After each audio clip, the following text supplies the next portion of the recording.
You're familiar with the concept of FOMO, right? The fear of missing out. Well, have you heard of FORO?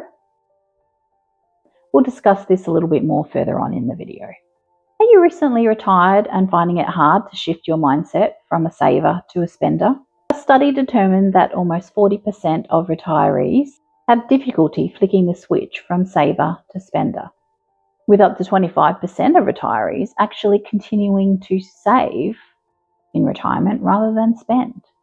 In this video, we'll explore why this may be the case and some possible solutions to overcome this mindset. Hi, my name is Ali, and after almost 4 decades of working in one form or the other, I recently retired from traditional employment. For more on my story, you might like to watch my video which explains how retirement came at a time in my life when I wasn't really expecting it. You can find a link to that video either here or in the description below. As an early retiree, I'm facing quite a few challenges I wasn't expecting in the phase from employee to retiree. One of the current challenges I'm facing is more of an emotional one, and that is how to access my retirement funds without feeling guilty or worrying that the money won't last. In other words, alleviating FORO, the fear of running out.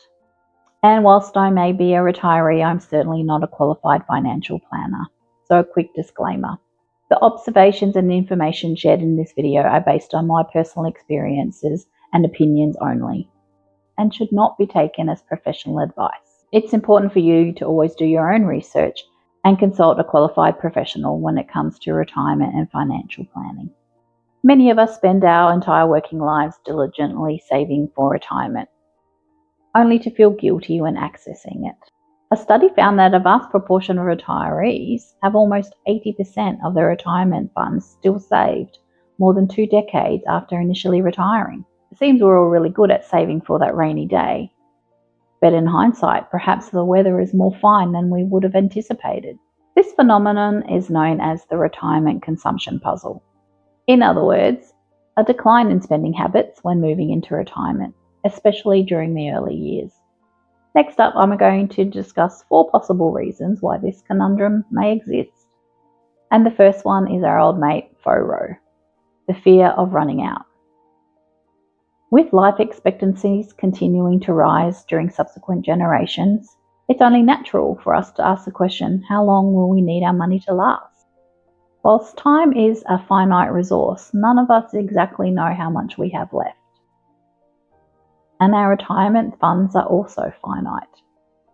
If you cease to stop working and don't have continuous income streams, then the amount that you have to spend is limited.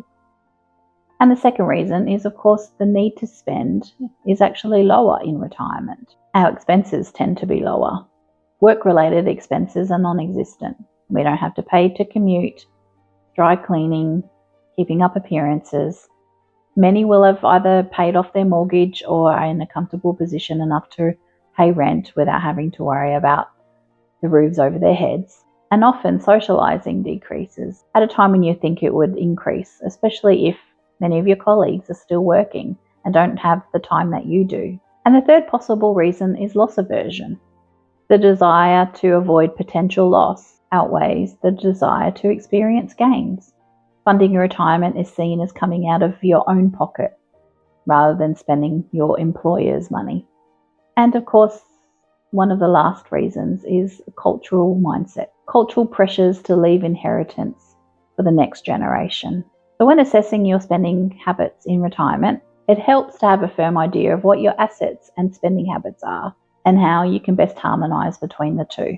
It's important to take stock of your financial position and have a clear understanding of how much you need to spend. What are your fixed costs?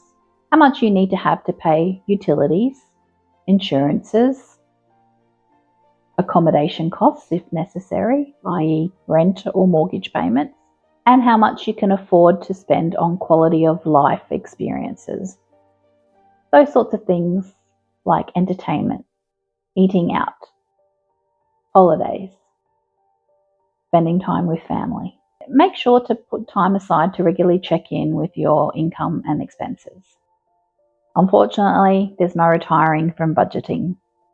If anything, it's probably more important in this phase. It's important to do your best to find a happy balance between your expenses and your income. It's also a good idea to take a moment to understand your emotions when spending. By nature, underspenders tend to also be worriers. Have your spending habits changed since retiring?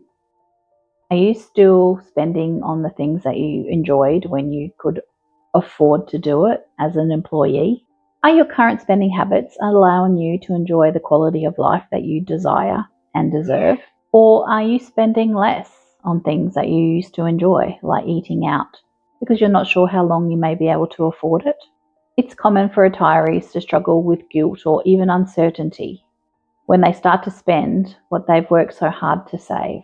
One way of replicating the regular income deposited during your working years is to set up a spendings account. Have a fixed amount of income deposited into this account. Psychologically, it may be easier to spend this money as if it was income from employment rather than income from your hard-earned savings. Just like you would any new endeavour, view your first few years of retirement as a learning curve. It's also a really good idea to reframe your relationship with money. Most of us are either underspenders or overspenders. The art is being a successful spender. Try to see your retirement funds as a tool for enhancing this new chapter of your life, rather than as a nest egg you need to continue to be protective about. It's time to embrace the freedom you've worked so hard to gain. Focus on the joy that this money now represents, the opportunities, the freedom, the experiences. It may help to tell yourself that my money is now doing the work, so I don't have to. And of course, it's very important to remind yourself that the very reason you worked hard and saved in the first place is so you can now enjoy a happy and comfortable retirement. Now is the time to put that money and free time to good use, funneling these resources into your version of a life well lived. And if you enjoyed the contents of this video, you might like to check out a few more of mine. And until next time, take care and enjoy.